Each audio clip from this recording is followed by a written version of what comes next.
Sports Talk Nation. Welcome aboard here. The NFL draft is now complete. Let's just quickly, and you know what, I'm going to try to keep this a very succinct and concise video here as just kind of recap the NFL draft, at least from the Jets' perspective, a little bit from the Giant perspective as well. As really, from the standpoint of the New York Jets, let's just start there.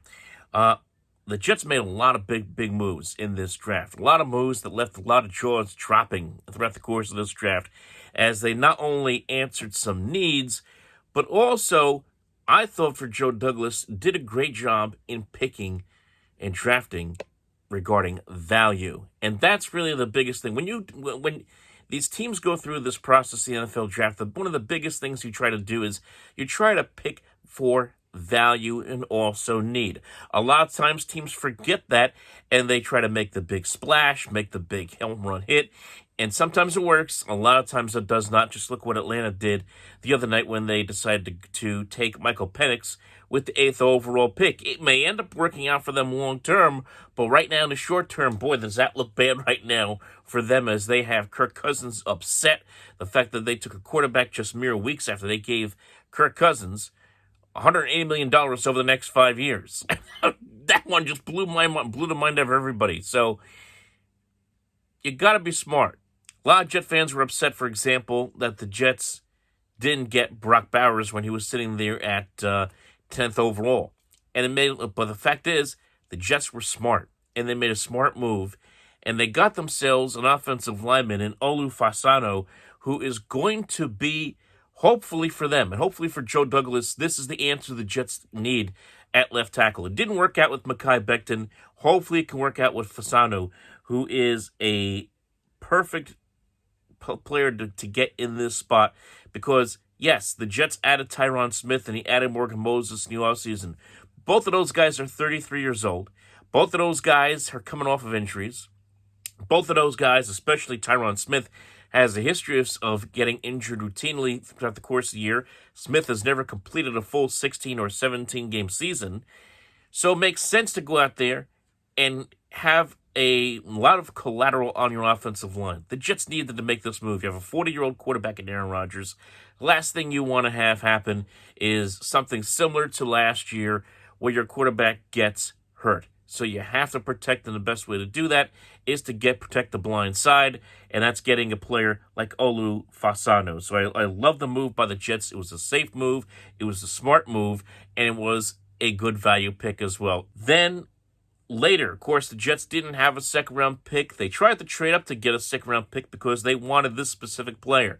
And for all the Jet fans who were upset that the Jets didn't get a playmaker early in the draft, the Jets had their eye on this guy, and it's a perfect compliment. I wasn't sure, and I'll be completely honest with you. I would be completely honest with you. Malachi Corley was not on my radar. He was not. Coming from Western Kentucky, kind of a small school, but man, when you take a look at that tape, and I'm going to include the link here in the bottom on the description page.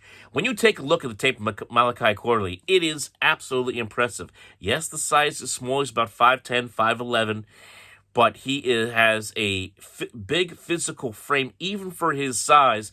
Not to mention, he is super fast. What was it, a 5.940 that I read the other day? Guys can't catch him. That's why he's called the Yak King. From 2021 to last year, he scored 29 receiving touchdowns, which was tied for the second most in the FBS, racked up 2,068 yards after the catch, easily the most in college football.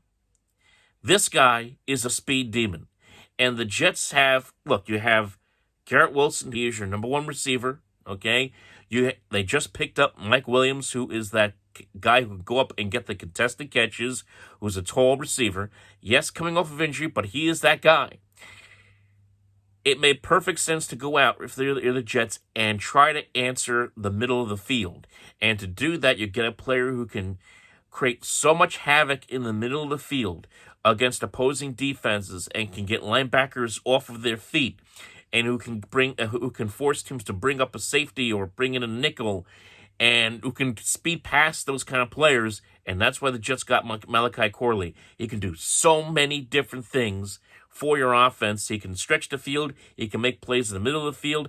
I'm sure they can do some end arounds, reverses, maybe even have him flip out of the backfield. They can do a lot of different things with him, and it's a great move. That was a great pickup by the Jets to go out and get Malachi Corley. So the first two picks, absolute home runs by the New York Jets. And then I thought it was a good value pick, getting Braylon Allen in the fourth round, a running back out of Wisconsin. 6'2", 235 pounds. He's known as a bruising back. When you get those kind of players out of the Big Ten, hey, why not? And look, the Jets need someone to kind of spell Breece Hall just a little bit. Breece Hall is your horse. No question about it, coming out of the backfield. But there were some reports I saw, I think it was Rich Samini mentioning that maybe this is a shot across the bow a little bit at Izzy Epanaconda. Maybe it is, maybe it isn't. I'm not sure. But it also, look, the Jets had that backup running back, Michael Carter, for a while, and then they traded him. This is a way to replace Michael Carter in a lot of ways, his presence on the roster, getting a Braylon Allen and having that backup to kind of give Breece Hall a bit of a respite. Okay, the Jets also got Isaiah Davis, again, as some people were mentioning, kind of a shot across the bow, maybe at Anaconda. It creates a little bit of competition between Izzy Anaconda and Isaiah Davis and also Braylon Allen. Just good from the standpoint of adding some depth at the running back position. Now we get to the one that a lot of fans are going crazy over, and that is the addition of Jordan Travis, quarterback out of Florida State University. A lot of Jet fans have been opining on Twitter and social media that this is going to be the heir apparent to Aaron Rodgers in a couple of years when Rodgers does, you wouldn't have to imagine, hang them up. Now, I will preface this by saying I think that to make that statement and make that assumption, and a lot of Jet fans have been doing that, really isn't fair. I don't know. And look, Jordan Travis had a great career in college. He was a very good quarterback at Florida State. Guy can make plays with his legs. Guy can make plays with his arm. Had a pretty good arm in college.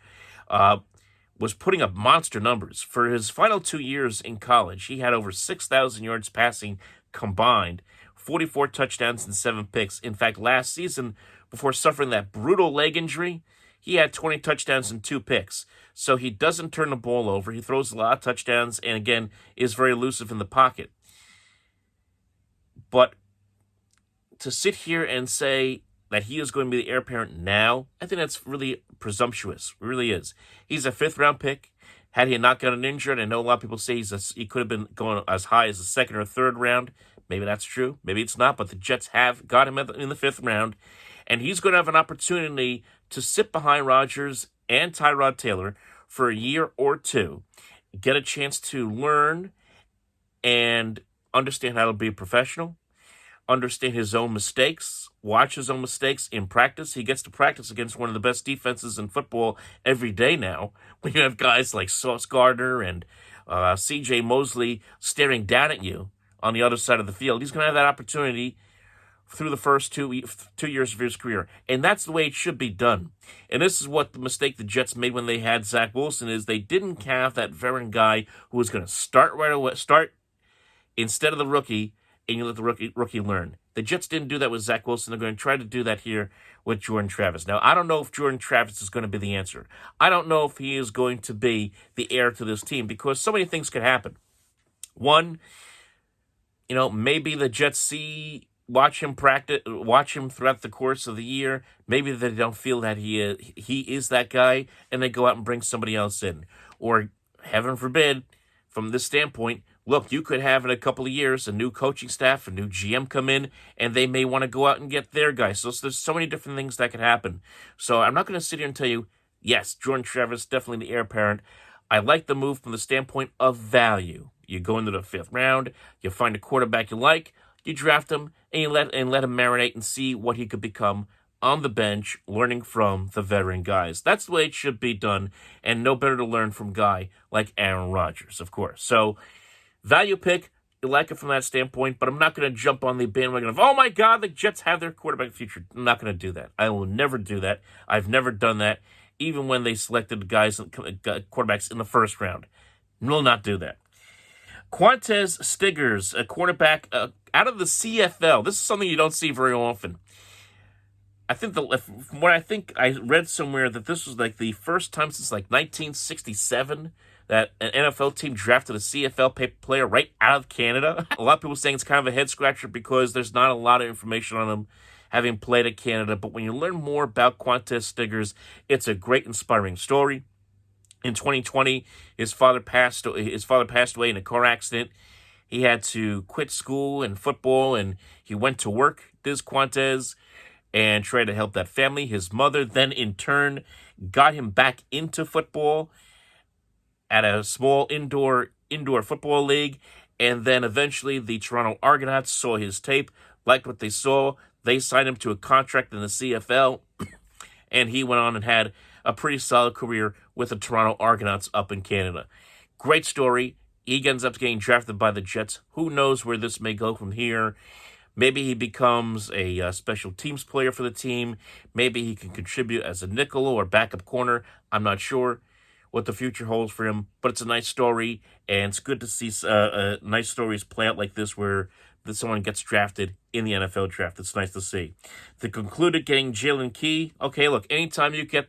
I know it's Mr. Irrelevant, but anytime you end a draft getting a guy from Alabama, it's a good thing. Now, one thing that did happen during the draft that I haven't touched on for the Jets standpoint is the fact that they ended up trading John Franklin Myers to the Denver Broncos for a 6th-round pick. Only a 6th-round pick? I think you'd get more than that, but it was more of a salary dump more than anything else. He had about $29 million coming to him over the next 2 years. The Jets had to do it from the standpoint of the salary cap. Plus, they have Hassan Reddick on the team. So as a standpoint of who's right now more valuable to the team, obviously Reddick is, being one of the top pass rushers in the game. But that was tough to see. The Jets tried to fix that and try to answer that by going and signing a couple of players, undrafted free agents, and a couple of names: Leonard Taylor III, defensive lineman out of Miami, and Braden McGregor, edge rusher out of Michigan. He also signed Trey Jenkins, a safety/linebacker out of San Jose State. But getting McGregor and Taylor III, 2 players that they signed as undrafted free agents to try to fix that hole that's there. That's the one thing that I would say is a weakness here from the Jets standpoint, is that they really didn't do too much on the defensive side of the ball. I thought they could have gone a little more. Maybe address the edge rusher or linebacker in the draft. They did it after the draft, which is fine. We'll see how that plays out. But, of course, losing John Franklin Myers is going to hurt. He was a good player for them over the last several seasons. So, from the Jets standpoint, I got to give them a solid B in this draft. A solid B, B+. They answer 2 big needs early by getting the offensive lineman and the speedy receiver. That was 2 things they needed. And then everything else was all about value picks and potential down the road. That's all about for the Jets standpoint. And even from the Giants, the Giants, let me just go on to them for a minute. Everyone thought the Giants were going to take a quarterback in this draft, and they decided not going to do it. And that's a smart move by them, because why muddy the waters? It's been a messy offseason for the Giants already, with Saquon Barkley leaving the team to sign with the Eagles. Can you imagine if they had now drafted, let's say, J.J. McCarthy or Michael Penix and bring them in to now compete with Daniel Jones, who has 3 years left in his contract? I just mentioned Atlanta dealing with all the drama right now with Penix and Kirk Cousins. It would have been even more drama, as much, if not even more so, because it's New York. Have the Giants done a similar thing with Daniel Jones and a rookie quarterback? So smart to not try to rock the boat from that standpoint. They instead went out there, the Giants, and they addressed needs. They had needs at receiver. They had needs in the secondary. They addressed both. Malik Nabers gives the Giants a fast, playmaking receiver that they've not had since Odell. A good move by them, ironically, both from LSU. They get a tight end late in the late rounds of the draft in Theo Johnston, who had 7 touchdown catches. He's a giant tight end, 6'6", literally, from Penn State. And then they get the corner, Andrew Phillips from Kentucky, and Tyler Nubin, safety from Minnesota. solid moves to try to address their secondary issues. So a quiet draft by the Giants, but one which they address needs. So from their standpoint, I give them a solid B- to a B for this draft as well. Will it all play out that way? We'll have to wait and see, of course, how things play out when we get towards the season, because now that's where the focus turns.